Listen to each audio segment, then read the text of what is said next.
بہت وضاحت کے ساتھ ان باتوں کا ذکر کیا گیا ہے جو ملک کی معیشت پر اثر انداز ہوتی ہیں۔ اگر آپ اس رپورٹ کو پورے غور سے پڑھیں تو آپ یہ دیکھیں گے کہ یہ انہی باتوں کا ایک نچوڑ ہے جو اس رپورٹ میں بیان کیا گیا، جو ہم سب بہت عرصے سے کر رہے ہیں۔ آئی ایم ایف کو پاکستان میں 12 سال سے، یہ 13 سے جو پروگرام چل رہے ہیں ای ایف ایف کے، تو یہ اس کے اندر یہ کوئی نئی باتیں نہیں تھیں، لیکن بدقسمتی سے حکومت جو ہے وہ نہ ریفارم کر سکی ہے، نہ گورننس کو بہتر کر سکی ہے، اور نہ ہی کرپشن کو کنٹرول میں لا سکی ہے۔ اس کے اندر جو آئی ایم ایف نے تخمینہ لگایا وہ یہ ہے کہ اگر ہم ریفارمز کر لیں، گورننس کو بہتر کر لیں اور کرپشن کو پر کنٹرول پا لیں، تو یہ 5500 سے 7000 ارب سالانہ پاکستان کا یہ نقصان ہو رہا ہے۔ یعنی آپ جی ڈی پی کو 5500 سے 7000 ارب سے بڑھا سکتے ہیں۔ یہ رقم معمولی رقم نہیں ہے، یہ ہمارے بجٹ کا بہت بڑا حصہ اس سے بنتا ہے، ہماری ایکسپورٹ کو بہت بڑا حصہ بنتا ہے۔ تو یہ وہ نقصان ہے جو ہم ہر سال برداشت کیے جا رہے ہیں، کیونکہ نہ ہم ریفارمز کر سکے ہیں، نہ ہی ہم کرپشن کو کنٹرول میں لا سکیں ہیں۔ اور یہ جو رپورٹ ہے اس میں صرف وفاقی حکومت کے معاملات شامل ہیں، صوبائی حکومتوں کے نہیں ہیں۔ تو اگر آپ صوبائی حکومتوں کی مس گورننس، جو ریفارمز کی کمی ہے، جو کرپشن وہاں پر ہے، اگر آپ اس کو ڈالیں گے تو یہ رقم بے انتہا بڑھ جائے گی۔ اس لیے ہم جب پاکستان کی گروتھ کی بات کرتے ہیں، پاکستان کی ترقی کی بات کرتے ہیں، تو یہ بنیادی عنصر ہے۔ اگر ان کو ہم کنٹرول میں نہیں لائیں گے تو پاکستان آگے نہیں بڑھ سکے گا۔ یہ باتیں بار بار عوام پاکستان کے پلیٹ فارم سے بھی، مفتاح صاحب، میں، ڈاکٹر صاحب، دیگر افراد بھی ایڈیٹوریلز میں ہر جگہ یہی بات کرتے آئے ہیں، لیکن کچھ سمجھ نہیں آتی کہ حکومت کیوں یہ ریفارمز کرنے سے قاصر ہے، ان خرابیوں کو دور کرنے سے قاصر ہے، اور کرپشن کو کنٹرول کرنے سے قاصر ہے، اور کیوں حقائق عوام سے چھپائے جاتے ہیں۔ یہ رپورٹ بھی تقریباً 6 مہینے تاخیر سے عوام کے سامنے آئی ہے۔ آج آپ پاکستان کی حالت دیکھ لیں تو جو ہیومن ڈیولپمنٹ انڈیکس ہے، ہم 168 نمبر پہ ہیں دنیا میں، 168 نمبر پہ، اور یہ بنیادی طور پر معیشت کے اندر جو خرابیاں ہیں جس کا ذکر کیا ہے آئی ایم ایف نے، یہ ان سب معاملات کا اثر ہے۔ آئی ایم ایف یہ کہتا ہے کہ اگر آپ کرپشن کو کنٹرول نہیں کریں گے، گورننس کے ریفارم نہیں کریں گے، تو آپ کے فزیکل ایشوز پر بھی، یعنی جو آپ پیسہ ٹیکسز میں اکٹھا کرتے ہیں، اس پر بھی یہ معاملہ اثر انداز ہوتا ہے۔ ریفارمز نہیں کریں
جو اپنی معیشت کے اندر جو انوملیز ہیں، یعنی بے قاعدگیاں ہیں، جہاں پر حکومت خود کاروبار کے اندر ملوث ہے، حکومت خود کاروبار کر رہی ہے، مراد دیتی ہے جن کا کسی کو پتہ نہیں ہے، اس کے بارے میں بار بار ذکر ہے کہ اگر آپ یہ معاملات دور نہیں کریں گے، پرائیویٹ سیکٹر کو موقع نہیں دیں گے، تو آپ کی اکانومی نہیں بڑھے گی۔ یہ کوئی انوکھی باتیں نہیں ہیں، یہ ہر معیشت کو سمجھنے والا یہی باتیں پاکستان میں کرتا آیا ہے۔ آج آئی ایم ایف نے اس کو ایک کتاب کی شکل میں، ایک رپورٹ کی شکل میں آپ کے سامنے رکھ دیا ہے۔ آپ ملک کے اندر جو مختلف معاملات ہوئے ہیں، یعنی اس کے اندر چینی کا خاص طور پر ذکر ہے رپورٹ کے اندر، لیکن جو ذکر ہے چونکہ یہ 2025 کے بعد کی اس میں شامل نہیں ہے، 2025 سے پہلے کے ہیں، تو وہ 2019 کا جو چینی کا جو سکینڈل سمجھیں، جو اس وقت جو معاملہ ہوا تھا چینی کا، اس کا ذکر ہے۔ لیکن ملک کی بدقسمتی یہ ہے کہ ہم نے اس سکینڈل سے، اس وقت جو چینی کے معاملہ ہوا تھا، اسے کچھ حاصل نہیں کیا، بلکہ وہی معاملہ پچھلے 1.5 سال میں پاکستان میں دہرایا گیا۔ اور آج یہ حقیقت ہے کہ 1 ارب روپیہ یومیہ پاکستان کے عوام کی جیب سے چینی کے مالکان کی جیب میں جا رہا ہے۔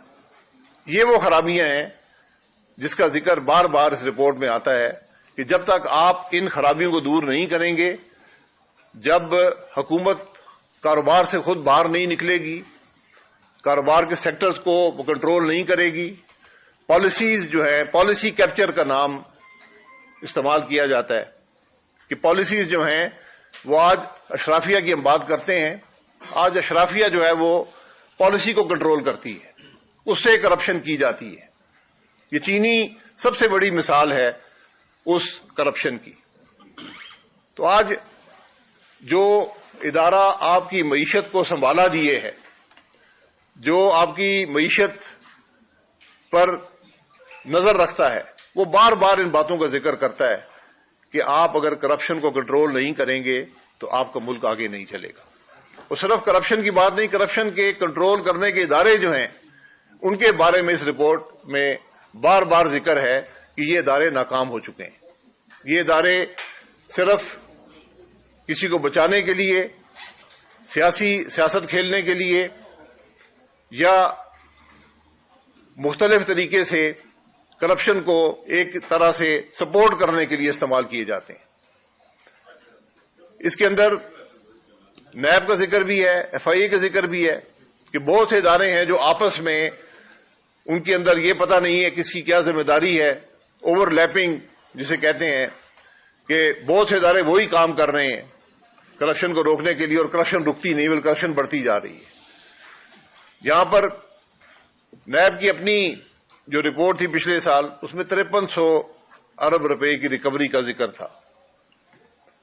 تو یہ ریکوری کس سے کی گئی؟ ان لوگوں کے نام کیا ہیں؟ کیونکہ بجٹ کے اندر تو یہ کوئی ایسا نمبر شامل نہیں ہے کہ یہ 5300 ارب جو نیب نے ریکور کیا ہے یہ کس سے کیا ہے اور کہاں پر وہ گیا ہے۔ اس لیے ہمارے اس پورے نظام کے اندر جو آج گورننس کا نظام ہے، جو نام نہاد کرپشن کو کنٹرول کرنے کا نظام ہے، اس کے بارے میں کھل کر شک اور شبے کا اظہار کیا گیا ہے۔ اور یہی نہیں، اس کے علاوہ جو ہماری ریگولیٹری جو ریگولیشن کرتے ہیں ادارے، ان کی ناکامیوں کا بڑی تفصیل سے ذکر ہے کہ آج مارکیٹ ریگولیشن میں ہمارے ریگولیٹر جو ہیں وہ ناکام رہے ہیں، چاہے وہ کوئی بھی مارکیٹ ہو۔ آپ بجلی کو دیکھ لیں، آپ گیس کو دیکھ لیں، آپ ملک کے اندر کسی نظام کو دیکھ لیں، آج اس نظام کے اندر ناکامی ہے، اور بنیادی طور پہ اس ناکامی کا ذمہ دار اس مارکیٹ کو کنٹرول کرنے والے ہیں۔ یہ باتیں یہاں بہت سی لمبی باتیں ہو سکتی ہیں، لیکن بنیادی بات یہ ہے کہ آج آئی ایم ایف واضح طریقے سے یہ بات ہمیں بتا رہا ہے کہ اگر ہم ریفارمز نہیں کریں گے، ملک کے اندر اصلاحات نہیں کریں گے، ملک کی معیشت نہیں بڑھے گی. جب ملک کی معیشت نہیں بڑھے گی، بے روزگاری ہوگی. جب آپ ریگولیشن صحیح نہیں کریں گے، خاص طور پہ یہاں پر ایف بی آر کا ذکر آیا ہے اس ادارے میں کہ ایف بی آر جو ہے اس کی پالیسیز ایڈ ہاک ہے، کوئی مستقل پالیسی نہیں ہے. انویسٹر کا کانفیڈنس مارکیٹس میں نہیں رہا. آج کوئی انویسٹر پاکستان میں انویسٹ کرنے کو تیار نہیں ہے، کیونکہ یہ نہیں پتا کہ کل کون سی پالیسی حکومت کی ہوگی. یہ وہ خرابیاں ہیں جن کے بارے میں بڑی وضاحت سے نشاندہی کی گئی ہے. ان معاملات کو حل کرنے کے طریقے بھی دیے گئے ہیں کہ آپ کیسے ان معاملات کو حل کر سکتے ہیں. اور میں صرف یہ کہنا چاہتا ہوں کہ آج ہمیں آئی ایم ایف کا انتظار کرنے کی ضرورت نہیں ہے. یہ وہ سب باتیں ہیں جو ہم خود امپلیمنٹ کر سکتے ہیں. ہماری ذمہ داری ہے. یہ ہمارا ملک ہے، یہ آئی ایم ایف کا ملک نہیں ہے. تو بجائے اس کے کہ آئی ایم ایف آپ کے اوپر یہ کل قدغنیں ڈالے، کہ ہم خود نہیں سیکھ سکتے کہ ہمیں کیا ملک کے اندر ریفارمز چاہیے، گورننس کو ہم نے کیسے بہتر کرنا ہے، کس طرح ہم نے پرائیویٹ سیکٹر کو موقع دینا ہے، کس طرح ہم نے کرپشن کو کنٹرول میں لانا ہے، کس طرح جو ہماری ناکامی ہے گورننس کے اندر، جس میں بجٹ کا یہاں پر ذکر ہے کہ بجٹ کی پاکستان میں کوئی حیثیت نہیں ہے. ایک بجٹ بنتا ہے، بعد میں بغیر پارلیمان کو پوچھے ٹیکسوں میں اضافہ کر دیا جاتا ہے، بجٹ کے نمبر بدل دیے جاتے ہیں. یہ ماضی میں بڑی اہم باتیں ہوتی تھیں کہ ٹیکس کب لگایا جاتا ہے، کیسے لگایا جاتا ہے. آج بغیر پارلیمان کی اجازت سے یہ سب کچھ تبدیلیاں کی جاتی ہیں. یہ وہ معاملات ہیں. اسٹیٹ اونڈ انٹرپرائزز، اسٹیٹ کیا کاروبار کر رہی ہے، اسے کیا مراد دی جاتی ہیں، اسے کیا اثر مارکیٹ پر پڑتا ہے. یہ سب باتیں کوئی نئی چیز نہیں ہے. یہ ہمیں کسی کو ہمیں سکھانے کی ضرورت نہیں ہے. ہم خود یہ باتیں کر سکتے ہیں، ہم خود یہ امپلیمنٹ کر سکتے ہیں کہ ہمیں خرابیاں نظر نہیں آتی. آج ایک حکومت کو اس کا 6واں سال یہ جا رہا ہے. 3 سال الیکشن سے پہلے، اس کے بعد یہ 3را سال چل رہا ہے. تو کیا ہمیں آئی ایم ایف کا انتظار کرنا پڑتا ہے کہ اس کی رپورٹ آئے گی، اس سے پاکستان کے عوام کو پتہ چلے گا کہ پاکستان کی معیشت کے حالات کیا ہیں، ہماری معیشت میں خرابیاں کیا ہیں، ہم نے کیسے اپنے ملک کو ٹھیک کرنا ہے؟ یہ ہماری ذمہ داری ہے. اسی لیے پارلیمان ہوتی ہے، جہاں پر لوگوں کی بات سنی جاتی ہے، جہاں پر اپوزیشن کو موقع دیا جاتا ہے. اسی لیے میڈیا ہوتا ہے کہ ان چیزوں کے بارے میں بات کی جا سکے.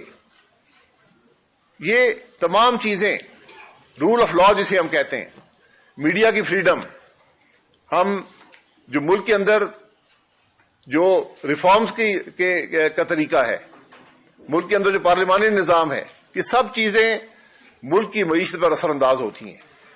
اگر ان میں سے کوئی چیز میں کمی ہوگی، ملک کے اندر فریڈم آف ایکسپریشن نہیں ہوگا، فنڈامنٹل رائٹس نہیں ہوں گے، ملک کے اندر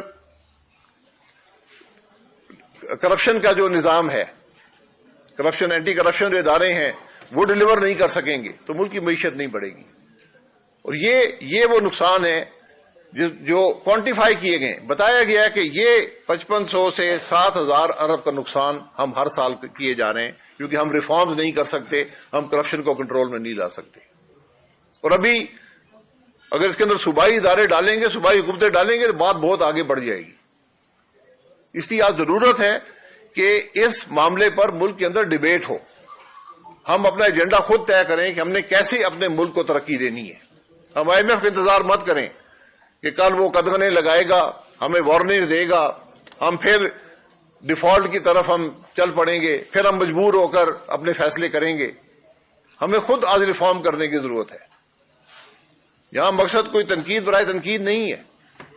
یہ ملک جتنا حکومت کا ہم سب کا ہے، یہ ملک جتنا اپوزیشن کا اتنا ہمارا بھی ہے. اس لیے ہم سب کی ذمہ داری ہے کہ آج ملک کے حالات کو درست کرنے میں اپنا کردار ادا کریں. لیکن یہ درستگی جو ہے وہ ایک دو عناصر سے نہیں ہوتی. یہ ایک پورا پیکج ہے جو آئی ایم ایف نے آپ کے سامنے رکھا ہے.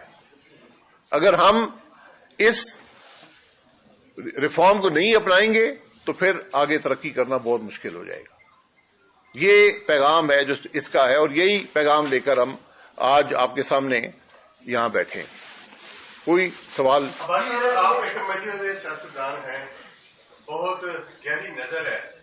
ایک ایسے ملک میں جہاں میڈیا کی آپ نے بات کی، میڈیا کی صورتحال آپ کے سامنے ہے، عدلیہ کی صورتحال آپ کے سامنے ہے. 26 نومبر یہاں پہ ہوتا ہے، مریض کے جیسے واقعات ہوتے ہیں. ایسی صورتحال میں آپ کیا تجویز کریں گے؟ کس سے ڈائلاگ کرنا ہے، کیسے ڈائلاگ کرنا ہے؟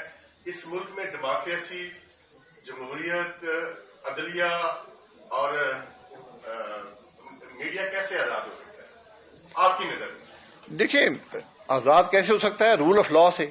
یہ رپورٹ کیا کہتی ہے؟ قانون آئین کی بالادستی ہونی چاہیے. وہ نہیں ہوگی، آپ کی معیشت ترقی نہیں کرے گی. یہ باتیں ہر روز پاکستان میں آپ ٹی وی چینل پہ جہاں بھی موقع کسی کو ملتا ہے یہی بات ہوتی ہے. ایڈیٹوریل میں یہی بات ہوتی ہے، جو آرٹیکل لکھے جاتے ہیں یہی بات اس میں ہوتی ہے. یہ سب چیزیں آپس میں جڑی ہیں. اگر یہ آپ کسی کو توقع ہے کہ ملک میں جمہوریت کے بغیر، ملک میں رول آف لا کے بغیر معیشت ترقی کر لے گی، یہ خیال اپنے ذہن سے نکال. رول آف لا کیسے واپس لانا ہے؟ رول آف لا آئین کو پڑھیں. یہ رول آف لا ملک میں اسٹیبلش کرنا ہر آئینی عہدیدار کی ذمہ داری ہے، چاہے وہ سیاست میں ہے، چاہے وہ حکومت میں ہے، چاہے وہ پارلیمان میں ہے، چاہے وہ مسلح افواج میں ہے، چاہے وہ جوڈیشری میں ہے. یہ ہم سب حلف اٹھاتے ہیں کہ ہم آئین کا دفاع کریں گے، آئین کی پاسداری کریں گے. یہ رول آف لا ہوتا ہے. جی ہاں جی، ایک منٹ رضا مصطفیٰ صاحب. جی جی سوال یہ ہے، دو سوال ہے. پہلا سوال آپ سے سب سے ہی پوچھیں گے. چلیے آپ سے کہ یہ بتائیں کہ اپوزیشن ایک تحریک کا ماحول بنا رہی ہے، تو کیا آپ سمجھتے ہیں کہ تحریک کے ذریعے اب منزل حاصل ہوگی؟ اور دوسرا یہ کہ مفتاح اسماعیل صاحب وزیر خزانہ رہے، آپ وزیر اعظم رہے، جو ریفارمز آپ اب بتا رہے ہیں، آپ نے اس دور میں کی تھی؟ جی، یہ بہت اچھے سوال ہیں. اپوزیشن جو ہے وہ تحریک کی ضرورت کیوں پیش آتی ہے؟ اپوزیشن کو جب پارلیمان میں جگہ نہیں ہوتی تو اپوزیشن باہر جاتی ہے. ریفارمز اپنے ہر حکومت وقت کے ساتھ چینجز، ریفارمز، اصلاحات یہ کرتی ہے. اور میرا خیال ہے کہ میں نے اور مفتاح صاحب نے 10 مہینے میں جتنی معیشت کے اندر ریفارمز کی پاکستان کی تاریخ میں کسی نے نہیں کی. آپ اپنا جو ٹیکس پیمنٹ تھی 2018 کی اس کو نکال کر دیکھ لیں. پاکستان کی تاریخ میں پہلی دفعہ بہت وسیع بنیاد پر ٹیکس ریفارمز کیے گئے. جی جی بھائی، جی بھائی، بھیا یہ جلسہ نہیں ہے یار. ایسا یہ بتائیں کہ آپ نے اس ملک میں 3 مرتبہ وزیر اعظم رہنے والے جو ہیں انہوں نے کہا کہ جنہوں نے، آپ بھی پہلے کہتے رہے کہ عمران خان کی جو حکومت تھی اس نے معیشت کی تباہی نکال دی، سب کو بھی کرتے رہے، تو اس میں وہ کہتے ہیں کہ جی جنہوں نے ان کو لایا تھا وہ اس سارے کے ذمہ دار ہیں، تو ان کو بھی کٹہرے میں لایا جانا چاہیے. تو کیا آپ سمجھتے ہیں کہ اس وقت میں آپ وزیر اعظم بھی تھے، ایک تو گرفتار ہے وہ تو نظر آ رہا ہے سب کو، نام بھی لیا کرتے تھے نواز شریف صاحب، اور دوسرے کو ایکسٹینشن دے دی آپ کی حکومت نے، ان جڑوں کو بھی پکڑے جانے کی ضرورت آپ سمجھتے ہیں کہ جس دیکھیں یہاں پہ ہم سب قابل احتساب ہیں. احتساب یہ آئی ایم ایف کہہ رہا ہے کہ آپ کے احتساب کا نظام ہی ناکام ہے کیونکہ وہ مخصوص مقاصد کے لیے استعمال کیا جاتا ہے. تو آج کوئی یہ کہے کہ میں بری و ذمہ ہوں جو کچھ پاکستان میں ہوا ہے تو میں اس بات کو قبول نہیں کرتا. احتساب آپ نے کرنا ہے، پھر سب کا احتساب کریں. لیکن آج کم از کم جو سبق آپ نے حاصل کیے ہیں ماضی سے ان کو تو مت دہرائیں. اگر ماضی میں الیکشن چوری ہوتے تھے، آج الیکشن چوری نہیں ہونے چاہیے.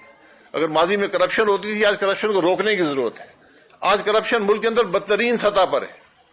یہ پالیسی کیپچر، پالیسی کی کرپشن کا میں نے کبھی کسی انٹرنیشنل ادارے میں ریگولیٹری کیپچر کا میں نے کبھی نہیں سنا تھا.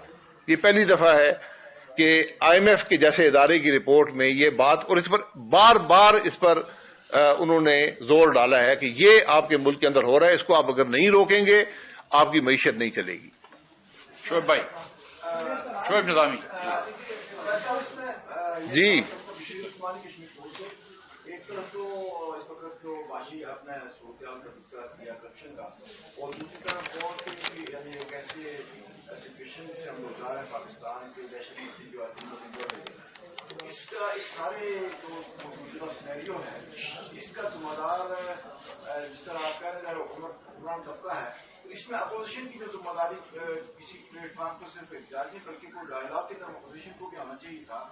میں یہ سمجھتا ہوں کہ کچھ آپ کیا سمجھتے ہیں کچھ اپوزیشن کی طرف سے بیٹر میں کی جا رہی ہے کہ کچھ ایک پوائنٹ پہ جو دہشت گردی ہے جو ناسور بڑھ رہا ہے اور پڑوس کے ممالک سے خطرات بھی جنم لے رہے ہیں, تو اس تناظر میں آپ کیا کہنا چاہیں گے؟ دیکھیں, ملک کے معاملات سب کی ذمہ داری ہوتی ہے. پارلیمانی نظام میں صرف حکومت نہیں ہوتی, اپوزیشن بھی ہوتی ہے. دونوں کو اپنا کردار ادا کرنا ہے. آج کی اپوزیشن حکومت کے اندر بھی ہے, ان کے پاس بھی حکومت ہے, جو اقتدار میں ان کے پاس بہت سی حکومتیں ہیں. تو کیا ہم آپس میں بات چیت نہیں کر سکتے؟ اتنی بات ہے. میں بار بار کہتا ہوں, پاکستان میں ڈائلاگ کے علاوہ کوئی حل نہیں ہے. آپ کو بیٹھ کر ملک کیسے آگے چلے گا, کیسے ریفارمز ہوں گے, کیا اصلاحات ہم نے کرنی ہے, یہ آپ کو بیٹھ کر بات کرنی پڑے گی, ورنہ کوئی آگے مجھے کم از کم راستہ نظر نہیں آتا. شعبہ اس کے بعد جو ہے وہ کل بیان بھی دیا ہے, انہوں نے جو ہائبرڈ نظام ہے اس کا دفاع بھی کیا ہے, اور پھر وہیں پر انہوں نے کہا کہ عمران خان صاحب کو جو لانے والے ہیں ان کا بھی جو ہے وہ احتساب ہونا چاہیے. تو اس حوالے سے آپ کی کیا رائے ہے؟ تو میں تو کہہ دیا کہ احتساب سب کا ہونا چاہیے, لیکن آپ کس کس کا احتساب کریں گے؟ آپ ملک چلائیں گے, احتساب ہی کرتے رہیں گے. احتساب کے ادارے کے بارے میں آئی ایم ایف نے آپ کو بھی کہہ دیا ہے, ایک انڈیپینڈنٹ ادارے نے بتا دیا کہ آپ کے احتساب کی حالت کیا ہے. میاں نواز شریف پولیٹیکل لیڈر ہیں, ان کی مرضی ہے جو بیان دیں, اس بیان کا وہ دفاع خود کریں گے, یا جو بھی انہوں نے بات کی ہے. وہ آج حکومت میں ہیں, ان کے احتساب ان کے ہاتھ میں ہے. ان کے پاس 2 صوبوں میں حکومت ہے, وفاق میں حکومت ہے, 2/3 اکثریت ہے. جو کرنا چاہیں کر سکتے ہیں, ان کی جماعت کر سکتی ہے. شعیب بھائی, آپ نے قانون کی بالادستی کی بات کی ہے, اور اس وقت آپ کیا سمجھتے ہیں جو صورتحال پاکستان کے اندر بنی ہوئی ہے, اس کی ذمہ داری سب سے زیادہ مشکل پر عائد ہوتی ہے یا پاکستان پیپلز پارٹی پر؟ قانون کی بالادستی کے لیے دونوں جماعتیں اگر آپ سے رابطہ کرتی ہیں تو آپ کس سے بات کریں گے؟ یار, رابطہ ہم تو جو پاکستان کی مفاد کی بات کرے گا اس سے ہم بات کریں گے, جو آئین کی بات کرے گا اس سے بات کریں گے. بات یہ نہیں ہے کہ کس سے بات کرنی ہے, کب کرنی ہے. کیا ہمارے اندر کوئی یہ احساس نہیں ہے کہ ملک کہاں پر جا رہا ہے؟ آپ نے 2 ترامیم کی ہیں, 2/3 آئینی ترامیم کی ہیں 2/3 اکثریت کے ساتھ. ان آئینی ترامیم میں مجھے پاکستان کے عوام یا ملک کا کوئی مفاد بتا دیں. تو جب ہماری رویہ یہ ہوگا, سوچ یہ ہوگی, میں یہ رویہ اور سوچ بدلنے کی ضرورت ہے. آج ہمارا ملک مشکل ہے, ملک کی بات کریں. ہم اپنی بات کرتے ہیں, اپنے اداروں کی بات کرتے ہیں, اپنے مفاد کی بات کرتے ہیں, اپنی کرسی کی بات کرتے ہیں. ہم بات کرتے ہیں کہ کس طرح مزید طاقت حاصل کی جائے.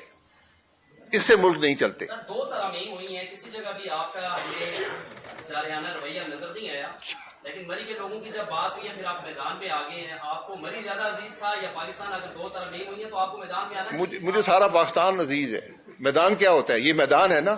ہم آج بات کر رہے ہیں کہ آئینی ترامیم تو اس وقت بھی بات کی ہے, آج بھی بات کی ہے. میں یہ صرف پوچھتا ہوں کہ آئینی ترامیم 2/3 اکثریت سے کی گئی ہیں. 2/3 جن لوگوں نے ووٹ ڈالے ہیں, کیا ان کو اس بات کا احساس ہے کہ اس کا کیا اثر ملک پر ان ترامیم کا پڑے گا؟ یا 2/3 اگر اکثریت ہے تو کیا اس کو پاکستان کی بہتری کے لیے ترامیم کرنے کے لیے استعمال نہیں کیا جا سکتا, یا صرف وہ چند مخصوص مقاصد کے لیے اس کو استعمال کیا جاتا ہے؟ شعیب بھائی, میرا سوال یہ ہے کہ ابھی جیسے رپورٹ آ گئی ہماری ڈسٹرکٹ پاورٹی, اس سے متعلق لیبر فورس سروے بھی آ گیا, آئی ایف کی رپورٹ بھی آ گئی. اس کے بعد آپ کیا سمجھتے ہیں کہ NFC کے فارمولے میں کوئی چینجز ہونی چاہیے, اور اس کے بعد کتنا امپورٹنٹ ہو جائے گا پاکستان میں PFCs بھی اور DFCs بھی؟ دیکھیں, یہ جو NFC کی بات ہے اس پہ ڈیبیٹ کی ضرورت ہے. ہر آئینی مسئلہ جو ہے یہ ڈیبیٹ کے ذریعے حل ہوتا ہے. ہر ایک کی بہت سی رائے سامنے آتی ہیں. جب وہ رائے اکٹھی ہوتی ہیں آپ کو ایک بہتر حل ملتا ہے. اگر آپ ڈیبیٹ نہیں کرائیں گے, نہ اس فیصلے کی کوئی اونرشپ ہوتی ہے, نہ اس کو کوئی قبول کرتا ہے, اور نہ وہ ایک بہتر فیصلہ ہوتا ہے. تو جو یہ جمہوری نظام، پارلیمانی نظام کی خوبصورتی ہوتی ہے کہ اس کے اندر ہر ایک کی رائے شامل ہو، ملک کے اندر ایک وسیع سطح کی ڈیبیٹ ہو اور پھر یہ فیصلے کیے جائیں۔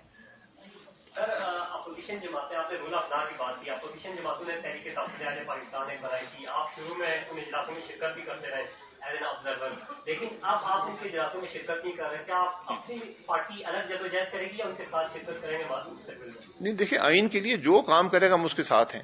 ابھی بھی جو پچھلی میٹنگ ہوئی تھی تحریک تحفظ آئین کی، ہم اس کے اندر شامل تھے، تو یہ کوئی سیاست کی بات نہیں ہے، یہ ایک مقصد کی بات ہے اور مقصد بڑا واضح ہے، اور یہ ہم سب کا ایمان ہے اس بات پر کہ ملک آئین کے بغیر نہیں چل سکتے۔ جب تک ہم آئین کی قدر نہیں کریں گے، آئین کی بالادستی نہیں ہوگی، ملک آگے ترقی نہیں کر سکے گا۔ یہ آج IMF بھی آپ کو بار بار یہ بات لکھتا ہے کہ رول آف لا کہاں پر گیا۔ یہ بنیادی باتیں ہیں جو ہمیں سمجھنے کی ضرورت ہے۔ جی جی دو ترمیم تو پاس کر دیا، تیسری ترمیم لائی جا رہی ہے، اس کے آپ کیا کہیں گے؟ دوسرا بھی ضمنی الیکشن ہوا پنجاب میں، PTI تو رونا روئی کہ ہم دھاندلی ہوئی ہے، پیپلز پارٹی بھی یہ کہہ رہی ہے کہ دھاندلی ہوئی ہے وہاں پر، تو کیا کہیں گے آپ؟ دیکھیں، وہ اقتدار میں بیٹھے ہیں، پیپلز پارٹی اور PMLN دونوں بیٹھ کے فیصلہ کر لیں دھاندلی ہوئی ہے نہیں ہوئی۔ یہ پاکستان کی روایات برقرار رکھی گئی ہیں، ہر الیکشن میں دھاندلی ہوتی رہی ہے، تو وہ روایات ہم نے برقرار رکھی ہیں۔ تو باقی جو 28ویں لے آئے، 29ویں لے آئے، 30ویں لے آئے، اگر اس میں پاکستان کے عوام کی بات نہیں ہے، پاکستان کے مفاد کی بات نہیں ہے، پاکستان کی بہتری کی بات نہیں ہے، ریفارمز کی بات نہیں ہے، تو وہ بے مقصد ترامیم ہے۔ جی، موجودہ معاملات ایسے لگ رہے ہیں کہ جیسے KP اور وفاق یا KP آمنے سامنے ہونے جا رہا ہے، کیونکہ سر خان صاحب سے ملاقاتیں نہیں ہو پا رہی ہیں اور اس کے خلاف جو ہے وہ ہم PTI کا جو سوشل میڈیا یا ان کے پارلیمنٹیرین سے ان کے ٹویٹ ہم نے دیکھے، انہوں نے کہا کہ جی ہم KPK میں انٹرسٹ بند کر دیں گے۔ تو سر کیا اس طرح کا معاملات مزید گمبھیر ہو سکتے ہیں اور KP اور پنجاب یا وفاق آمنے سامنے ہو سکتا ہے؟ سر دیکھیں، اس بات کی گنجائش نہیں ہے۔ یہ جو رشتے صوبے کے وفاق کے ہوتے ہیں، یہ آئینی رشتے ہوتے ہیں، یہ آئین میں بڑے وضاحت سے بتائے ہوئے ہیں۔ تو اگر حکومت آئین کو کچھ سمجھتی نہیں ہے تو پھر اپوزیشن بھی کچھ نہیں سمجھے گی تو ملک کیسے چلے گا؟ تو آج ضرورت اس بات کی ہے کہ خاص طور پر جہاں پر ٹیررزم کی بات ہے، جو آئینی رشتے ان کو برقرار رکھنے کی ضرورت، ان کو بڑھانے کی ضرورت ہوتی ہے، ذرا دل کھلا کرنا پڑتا ہے۔ اس لیے یہ دونوں طرف سے یہ معاملہ ہے، لیکن میں یہ سمجھتا ہوں کہ حکومت کی ذمہ داری زیادہ بنتی ہے کہ تھوڑا دل وسیع کریں۔ اگر ملاقات ہے، ایک جماعت کی حکومت ہے صوبے کے اندر، وہ ملاقات کے لیے آنا چاہتے ہیں کہ کوئی ڈائریکشن حاصل کرنا چاہتے ہیں، تو یہ ماضی میں بھی ان باتوں کی اجازت دی گئی ہے، ان چیزوں کو روکنا نہیں چاہیے۔ Thank you. جی،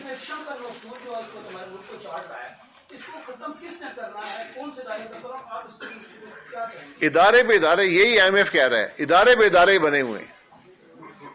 نیب ہے، میں پہلے دن سے کہہ رہا ہوں، نیب آج پاکستان کا کرپٹ ترین ادارہ ہے، یہ ایک ناسور ہے جس نے پاکستان کے نظام کو کھوکھلا کر دیا ہے۔ FIA بنی ہوئی ہے، اینٹی کرپشن کے ادارے صوبائی بنے ہوئے ہیں، اور پتہ نہیں کون کون سے لوگ کرپشن کو دیکھ رہے ہیں، لیکن کرپشن پاکستان میں بڑھتی جا رہی ہے۔ میں یہی کہہ رہا ہوں نا، یہ وہ خرابی ہے۔ کہا سر کہ اداروں کے اوپر ادارے بنے ہوئے ہیں، جن سب اداروں کے اوپر جو ادارہ ہے اس سے وہی تو سارے مسئلے کا حل۔ آپ کون سے ادارے کی بات کرتے ہیں؟ بہت شکریہ، بہت شکریہ، بہت تھینک یو۔ CDA کی